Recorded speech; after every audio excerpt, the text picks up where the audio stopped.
আল্লাহ রাব্বুল আলামিন পবিত্র কোরআনুল কারীমের মধ্যে একটি অনবদ্য সূরা নাজিল করেছেন। এখান থেকে আলোচনাটা শুরু করতে যাচ্ছি।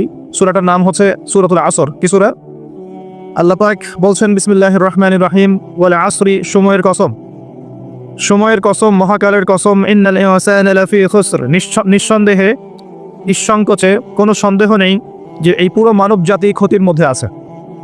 ইল্লাল্লাযীনা আমানু, তবে তারা নয়, তারা ব্যতীত যারা ঈমান এনেছে, ওয়া আমিলুস সালিহাত, এবং সৎ আমল সম্পাদন করেছে, ওয়া তাওয়াসাউ বিল হাক্কি, পরস্পরকে সত্যের উপদেশ দিয়েছে, ওয়া তাওয়াসাউ বিস সাবর, এবং পরস্পরকে ধৈর্যের উপদেশ দিয়েছে।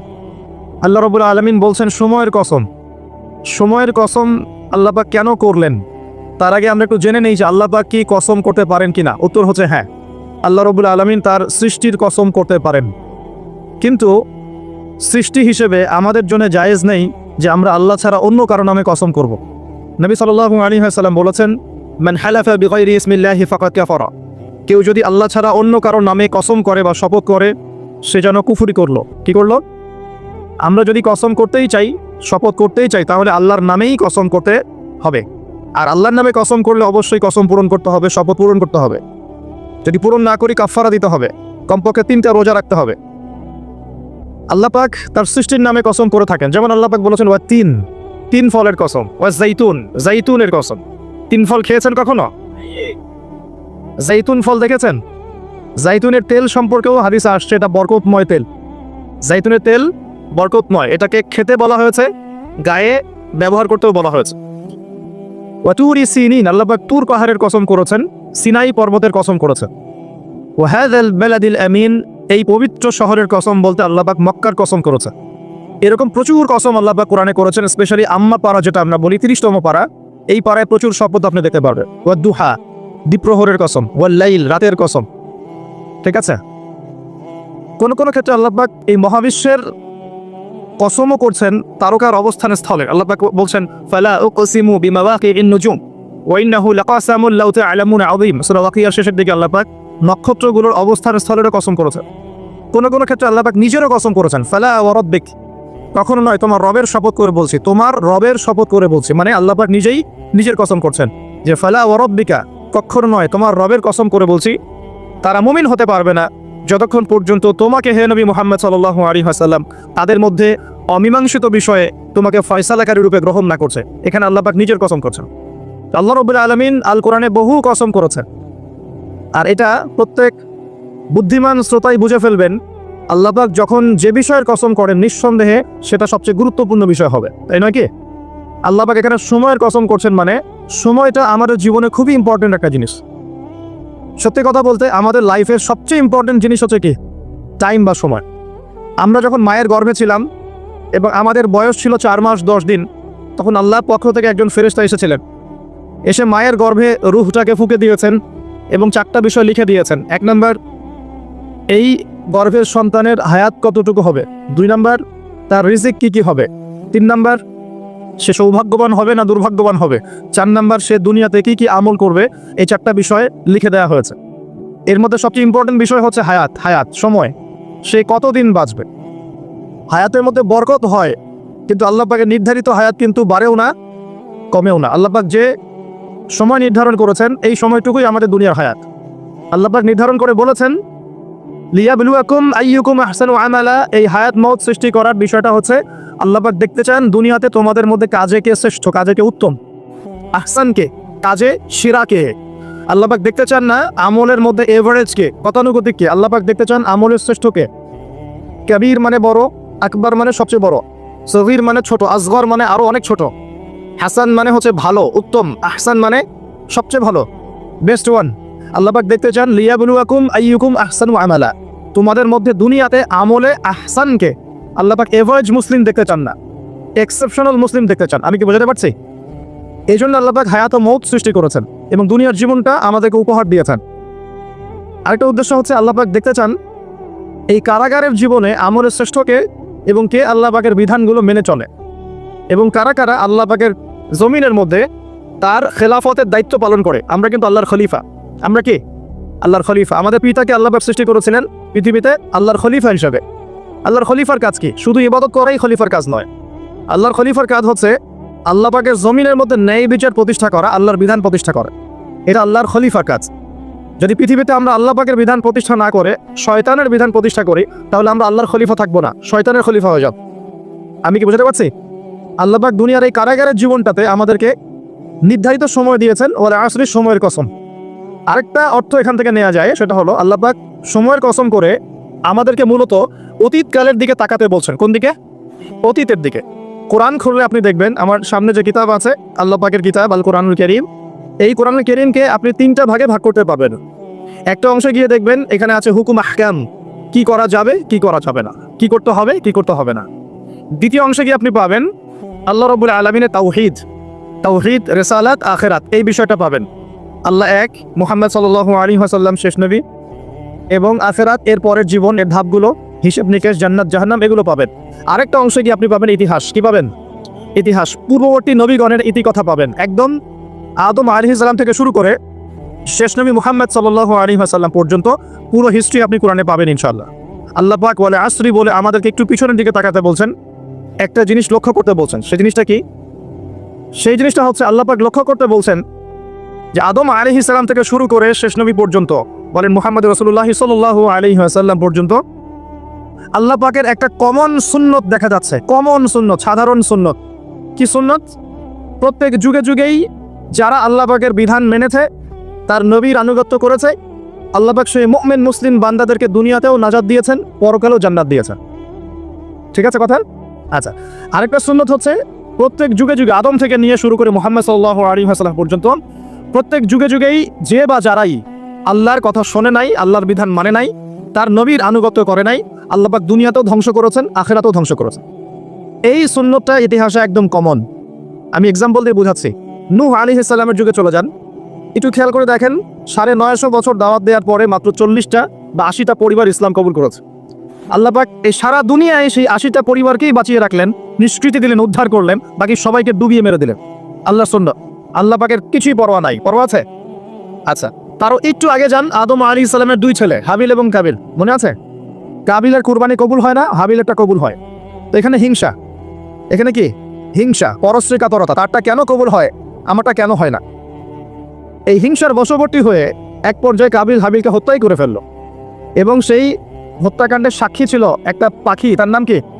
কাক। কাক, হ্যাঁ। বিষয়টা হচ্ছে যে কাক সাক্ষী যে আদম আলাইহিস সালাম এর 2 সন্তান, এক সন্তানকে হত্যা করার পর আরেক সন্তান মাথায় হাত দিয়ে বসে আছে। কিভাবে তার ভাইকে দাফন করবে এই জ্ঞান তার কাছে নাই। আল্লাহ পাক কাককে পাঠালেন, সে মাটি খুঁড়ে দেখালো কিভাবে দাফন করতে হয়। তার মানে শিক্ষা আমাদের চারপাশেই আছে। শিক্ষা গ্রহণ করার জন্য সবসময় টেক্সট বুকের প্রয়োজন হয় না। শিক্ষা গ্রহণ করার জন্য সবসময় টেক্সট বুকের প্রয়োজন হয় না, এই ডারউইনের মতবাদের প্রয়োজন হয় না। শিক্ষা গ্রহণ করার জন্য একটু দূরদর্শিতাই যথেষ্ট। বহু মানুষ এই পৃথিবীতে বেঁচে আছেন যাদের অক্ষর জ্ঞান নাই, লিটারাল জ্ঞান নাই, কিন্তু তারা অনেক বেশি অভিজ্ঞতা সম্পন্ন আছেন না? আচ্ছা, এমনকি আমাদের প্রিয় নবী মুহাম্মদ রাসূলুল্লাহ সাল্লাল্লাহু আলাইহি ওয়াসাল্লাম কিন্তু এই আক্ষরিক জ্ঞান, আলিফ বা তা সা লিখতে পড়তে জানতেন না। এটা কি আপনারা জানেন? আল্লাহ পাক তাকেই শেষ নবী করেছেন, এবং আমরা তাকে বলি তিনি উম্মি। উম্মি মানে হচ্ছে অক্ষর জ্ঞানহীন। কিন্তু এই পৃথিবীর সবচাইতে জ্ঞানী মানুষ, ইতিহাসের শুরু থেকে শেষ পর্যন্ত সবচাইতে জ্ঞানী মানুষ হচ্ছেন মুহাম্মদ রাসূলুল্লাহ সাল্লাল্লাহু আলাইহি ওয়াসাল্লাম। অক্ষর জ্ঞানী সবকিছু নয়। সিগনেচার করতে পারলেই এই আপনার একটা জাতি জ্ঞানী হয় না। সাক্ষরতার হার বাড়লেই একটা জাতি জ্ঞানী হয় না। একটা জাতি জ্ঞানী হয় তখন যখন তার ভিতরে আধ্যাত্মিক পরিবর্তন আসে, যখন তার ভিতরে মানবিক গুণগুলো ইনস্টল হয়, যখন সে মানবতার কল্যাণে কাজ করতে পারে, যখন সে খারাপ পথে যায় না, ন্যায়ের পথে থাকে, অন্যায়ের পথে যায় না, তখন সে ভালো হয়। অক্ষর জ্ঞান সবকিছু নয়। আর আমরা এখন পাশের হারটাকে বেশি ফোকাস করি। কত পার্সেন্ট পাশের হার, কত পার্সেন্ট শিক্ষিত, এটা বড় কথা নয়, কত পার্সেন্ট পাশের হার। পাশের হার সবকিছু নয়। একটা দেশ আছে এখনো পৃথিবীর, তার নাম ভুটান। কি নাম? বলা হয় যে পৃথিবীর সবচেয়ে সুখী দেশগুলোর মধ্যে একটা হচ্ছে ভুটান। তারা কীরকম জানেন? কৃষিকাজ করে, হ্যাঁ কৃষিকাজ করে, দিন আনে দিন খায়, চাষাবাদ করে, ফসল ফলায়, যে ফসল খাওয়া দাওয়া করার পরে যেটা বেঁচে যায় সেটা এক্সপোর্ট করে। কেউ কারোর সাথে হানাহানিতে যায় না। হ্যাঁ, ছোট ছোট ছোট পরিবারে বিভক্ত, গোত্রীয়, সেখানে গোত্রীয় বিভাগ আছে, কিছু পলিটিশিয়ানরাও আছেন, কিন্তু কারোর সাথে কোনো হানাহানি কাটাকাটি এইসবে নাই তারা। পৃথিবীর সবচেয়ে সুখী দেশগুলোর তালিকায় ভুটানকে বলা হয় একটা দেশ। দেখুন এখানে যেটা বলতে চাচ্ছিলাম, যে শিক্ষা নিলেন কাবিল কার কাছ থেকে? কাকের কাছ থেকে। এখানে একটা হাদিস মনে পড়ে যায়, শেয়ার করি। নবী সাল্লাল্লাহু আলাইহি ওয়াসাল্লাম বলেছেন, এই পৃথিবীতে প্রথম হত্যাকাণ্ড সংগঠিত করেছিল কাবিল। এই জন্যই এই পৃথিবীতে যত মানুষকে অন্যায়ভাবে হত্যা করা হবে, বিনা কারণে অন্যায়ভাবে হত্যা করা হবে, এই সমস্ত খুনের যে পাপ, এই পাপের একটা অংশ কাবিলের আমল নামায় যুক্ত করা হবে, বলি নাউজুবিল্লাহ। সপ্তাহে জারিয়া যেমন আছে, একটা টার্ম আছে, সেটা হলো গুনাহে জারিয়া। এটা কি? একটা মাদক দ্রব্যের বার খুলেছেন, আপনি মারা যাওয়ার পরেও যদি মানুষ মাদক খেতে থাকে, কবরে শুয়ে শুয়ে গোনা পাবেন ইনশাআল্লাহ। একটা গান গেয়েছেন যেখানে আজে বাজে মিউজিক আছে বা আজে বাজে শিরকি কথা আছে, কুফরি কথা আছে, মানুষকে আপনার আল্লাহ থেকে দূরে সরাচ্ছে, যত মানুষ সেই গান গাবে এবং শুনবে, আপনার মৃত্যুর পরেও কবরে শুয়ে শুয়ে সেই গোনা পাবেন ইনশাআল্লাহ। একজন মানুষ সিনেমা হল করেছে এবং সেখানে নগ্ন ছবি প্রদর্শন করা হয়। এখনকার বেশিরভাগ সিনেমাতেই নগ্ন ছবি দেখানো হয়, কারণ এখন অনলাইনে ঢুকলেই মনে হয় এই জগৎ সমান সমান যৌনতা, মানে এই পৃথিবীটাই মানে যৌনতা, সবখানেই যৌনতা। এমনকি একটা স্যান্ডো গেঞ্জি কিনতে যাবেন, সেখানেও দেখবেন একটা নগ্ন মেয়ের ছবি দিয়ে রেখে দিয়েছে, মানে সব যৌনতা। তো এই যে সিনেমা হলটা করেছেন, যত মানুষ এখানে সিনেমা দেখবে, যদি আপনি মারাও যান, যত মানুষ সিনেমা দেখতে থাকবে, এই গুনার একটা অংশ আপনার কবরে অটোমেটিক ট্রান্সফার হতে থাকবে ইনশাআল্লাহ। এইভাবেই যদি আপনি মাদ্রাসা করেন, যত মানুষ পড়বে, আগামীতে শিক্ষিত হবে, দিনের জ্ঞান অর্জন করে মানুষের মধ্যে দাওয়াতের কাজ করবে, সমস্ত নেক আমলের একটা অংশ আপনি পাবেন ইনশাআল্লাহ। একটা মসজিদ করেছেন, মসজিদে ইনভেস্ট করেছেন, একটা মসজিদ করে দিয়েছেন, এই মসজিদে যত মানুষ নামাজ পড়বে ইনশাআল্লাহ আপনি এর একটা নেকির ভাগিদার হবেন ইনশাআল্লাহ। আপনি একটা বই লিখেছেন অথেন্টিক সুন্দর, এই বই যত মানুষ পড়ে উপকৃত হবে, আপনি কবরে শুয়ে শুয়ে নেকি পাবেন ইনশাআল্লাহ। ভালো কিছু বলেছেন, ভালো লেকচার দিয়েছেন, যত মানুষ শুনবে, আমল করবে, জীবন পরিবর্তন করবে, ইনশাআল্লাহ আপনি কবরে শুয়ে শুয়ে নাকি পাবেন ইনশাআল্লাহ তাআলা। এটা সবচেয়ে সেরা ইনভেস্ট, সবচেয়ে সেরা ব্যবসা। আল্লাহ পাক আমাদেরকে এই ধরনের ব্যবসা বেশি বেশি করার তৌফিক দান করুন। এখানে একটা প্রশ্ন আসবে যে হাবিলকে কেন কাবিল হত্যা করলো? উত্তর হচ্ছে হিংসা। উত্তরটা কি? এই কাবিলের সুন্নত কিন্তু 1400 বছরেও, 1400 বছর না, 1400 বছর তো নবীর যুগই চলে গেছে। আসলে এই লক্ষ লক্ষ বছরের পরেও কাবিলের এই সুন্নত কিন্তু শেষ হয়ে যায় নাই, এখনো কিন্তু হাবিল কাবিলের সুন্নত সমাজে আছে। যখনই দেখা যাবে যে কেউ কোনো ভালো কাজ করছে, ভালো কিছু হচ্ছে, তখন এক শ্রেণীর কাবিল অটোমেটিক বের হয়ে যাবে, যারা এই হাবিলের পিছনে লেগে যাবে। কথা ঠিক কিনা? প্রতিটা সেকশন এটা আছে।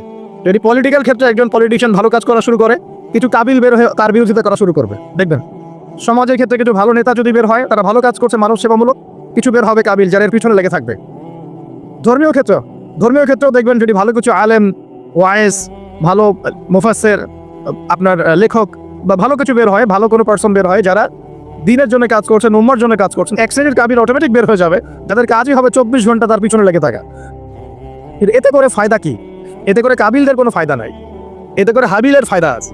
কিরকম ফায়দা? হাবিল কি বলছিল? হাবিল বলছে যে তুমি যদি আমাকে মারার জন্য হাত প্রশস্ত করো, আয়াতটা পড়ে দেখেন, সূরা মাইদার মধ্যে আছে, শুরুর দিকেই আছে, তুমি যদি আমাকে হত্যা করার জন্য হাত প্রশস্ত করো, আমি কখনো তোমাকে হত্যা করার জন্য হাত বাড়াবো না।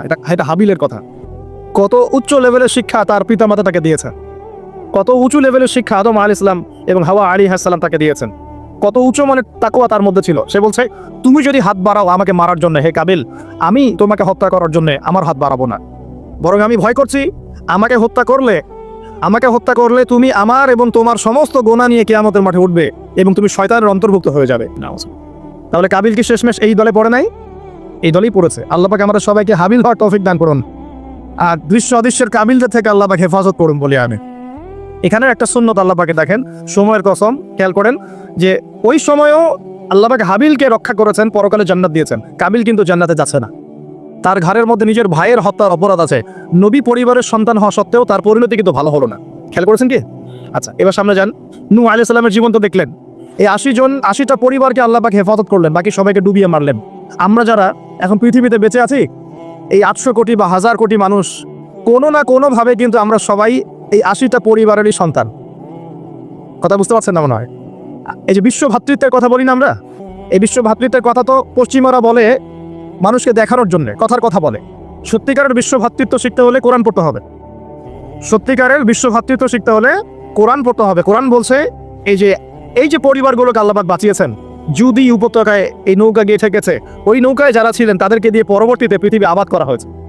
নূহ আলাইহিস সালামের 4 সন্তান ছিলেন। কয় সন্তান? একজন হচ্ছে শাম। কি নাম? শাম। এই শাম এর বংশধর হচ্ছে এই যে মিডল ইস্টের মানুষরা, মধ্যপ্রাচ্যের যে মানুষরা আছে, এরা শামের বংশধর। এক ছেলের নাম হাম। হাম ছিল কালো বর্ণের, মানে ব্ল্যাক স্কিন। এই হামের বংশধর হচ্ছে আফ্রিকান কন্টিনেন্টে যে মানুষগুলো আছে, আফ্রিকান কন্টিনেন্ট, এই যে কালো কালো মানুষগুলো, তারা কিন্তু হামের বংশধর। একজন হচ্ছে ইয়াফাস। ইয়াফাস হচ্ছে ওই ইউরোপিয়ান যারা, এরা হচ্ছে ইয়াফাসের বংশধর, সাদা চামড়া। আরেকজন সন্তান ছিল, তার নাম সম্ভবত কেনান। এই সন্তান নৌকায় ওঠে নাই। সে বলেছিল, তার বাবা তাকে ডাকছিল, নৌকায় আসো, আল্লাহর আযাব থেকে আজকে কেউ বাঁচাতে পারবে না। সে বলছে যে আমি পাহাড়ে উঠে যাব, পাহাড় আমাকে সেভ করবে। নবী পরিবারের সন্তান হওয়ার পরেও এই কেনান পানিতে ডুবে মারা গেল। আল্লাহ পাক তাকে বললেন, হে নূহ, লাইসা মিন আহলিক, সে তোমার পরিবারের কেউ না। নূহ আলাইহিস সালাম বলছেন, আল্লাহ, সে আমার সন্তান, তাকে মাফ করে দাও। আর আল্লাহ পাক বলছেন, লাইসা মিন আহলিক, সে তোমার পরিবারের কেউ না। মানে আল্লাহর হুকুম আহকাম না মেনে চললে নবী পরিবারের সন্তান হয়েও কেউ আল্লাহর গজব থেকে বাঁচতে পারবে না। আর আমরা তো কিছুই না, আমরা কিছু। তা আমাদের অহংকার শোভা পায়, আমি অমুক আলেমের সন্তান, অমুক মুহাদ্দিসের সন্তান, অমুক বক্তার সন্তান, হ্যাঁ, অমুক পলিটিশিয়ানের সন্তান, অমুক রাষ্ট্রনেতার সন্তান। এইসব জাতি, বর্ণ, গোত্র এগুলো আল্লাহর আযাব থেকে বাঁচাতে পারবে না যদি কোরআন সুন্নাহ ফলো না করে চলি। এটা মূল কথা। আরো সামনে যান। এবার ইব্রাহিম আলাইহিস সালামের যুগটা আপনাকে দেখাই। ওই যুগের সময়টা দেখেন, ওয়াল আসরি। ওইখানে আল্লাহ রাব্বুল আলামিন ইব্রাহিম আলাইহিস সালাম এবং তার অল্প সংখ্যক অনুসারীকে উদ্ধার করেছেন, বাঁচিয়েছেন। নমরুদের এই বিশাল রাজত্ব আল্লাহ পাক ধসিয়ে দিয়েছেন কি দেন নাই? আল্লাহ সুন্নাত পরিবর্তন হয়েছে? হয়। আল্লাহ পাক ইব্রাহিম আলাইহিস সালামকে আগুনের পরীক্ষা থেকেও বাঁচিয়েছেন, আর নমরুদকে সামান্য মশা দিয়ে মেরে ফেলেছেন। আল্লাহ সুন্নাত কোনো পরিবর্তন হয়নি। নবী মূসা আলাইহিস সালামের যুগে যান, ফেরাউনের বিশাল বাহিনী, এখনকার এই রাশিয়ান বা ন্যাটো বা ইউরোপিয়ান কন্টিনেন্টে যত আছে, এই সবগুলোকে একত্রিত করলেও মনে হয় ফেরাউনের বাহিনীর মতো হবে না। এই পুরো বাহিনীটাকে মনে হয় 1 ঘন্টার মধ্যেই আল্লাহ পাক লোহিত সাগরে ডুবিয়ে মেরে দিল। একদিনের মধ্যেই। আল্লাহ পাকের কোনো পরোয়া নাই। আর বনু ইসরাইল আর মূসা আলাইহিস সালামকে আল্লাহ পাক উদ্ধার করলেন। আল্লাহ পাকের সুন্নত এটাই, যুগে যুগে, ওয়াল আসরি, একই সুন্নত। আজ জাতির কথা দেখেন, বিশাল আকার দেহের মানুষ ছিল, একদম তাল গাছের সমান সমান লম্বা। তার একটা কথা বলতো, মান আশাদ্দু মিন্না কুওয়া, আমাদের চেয়ে শক্তিশালী কে আছে, তারা বলতো এই কথা। আল্লাহ পাক ওদেরকে 6 দিন 7 রাতের মধ্যেই এই বাতাসের তীব্র বেগে উপড়িয়ে দিলেন, খেজুর গাছের কাণ্ডের মতো ঘরের সামনে পড়ে থাকলো। কেউ বাঁচাতে পারলো না। বাঁচাতে পারলো? পরের জেনারেশন আসলো সামুদ জাতি। তাদের নবীর নাম কে? সালেহ আলাইহিস সালাম। সালেহ আলাইহিস সালাম দাওয়াত দিলেন, তারা দাওয়াত কবুল করলো না। আল্লাহ পাক সালেহ আলাইহিস সালাম এবং তার সাথীদেরকে বাঁচালেন সামুদ জাতিকে বজ্রপাত, বিদ্যুৎ চমকায় না, বিদ্যুৎ, এই বিদ্যুৎ দিয়ে পুরো সামুদ জাতিকে আল্লাহ পাক ধ্বংস করলেন। কিভাবে ধ্বংস করলেন জানেন? একবার খালি একটা শব্দ হয়েছে, বিকট এক শব্দেই শেষ। একটা বিকট শব্দ, ব্যাস এক শব্দে সবার জান চলে গেছে, জান কবজ হয়ে গেছে এক শব্দের মধ্যে। সামুদ জাতি শেষ। একটা জাতির নাম ছিল মাদিয়ান, কওমে মাদিয়ান। এই জাতির নবী ছিলেন শুআইব আলাইহিস সালাম। এই জাতির পাপ ছিল, তারা মাপে কম দিত। কি করতো? আজকে যারা ব্যবসা করে মাপে কম দেন, সতর্ক হয়ে যাবেন। একটা জাতির উপর দুর্ভিক্ষ নেমে আসে তখন, যখন ওই জাতি মাপে কম দেয়। আমাদের সমাজে প্রচুর ব্যবসায়ী আছেন যারা মাপে কম দেন, ভেজাল খাওয়ান, একদিনের খাবার আরেকদিন খাওয়ান, মিথ্যা কসম করে পণ্য বিক্রি করেন, এবং মানুষকে বিষ খাওয়াতেও দ্বিধাবোধ করেন না, সামান্য কয়টা টাকার জন্য। সামান্য কয়টা টাকার জন্য। কয়দিন আগে দেখলেন না, এই যে বিরিয়ানি একটা রেড করলেন, দেখেন নাই? ওই যে 2 গ্লাস খাওয়াচ্ছে, খান, আপনারা খান, ওরা খাবে না, ওরা খাচ্ছে না। এরকম ব্যবসায়ীর সংখ্যা কি কম না বেশি?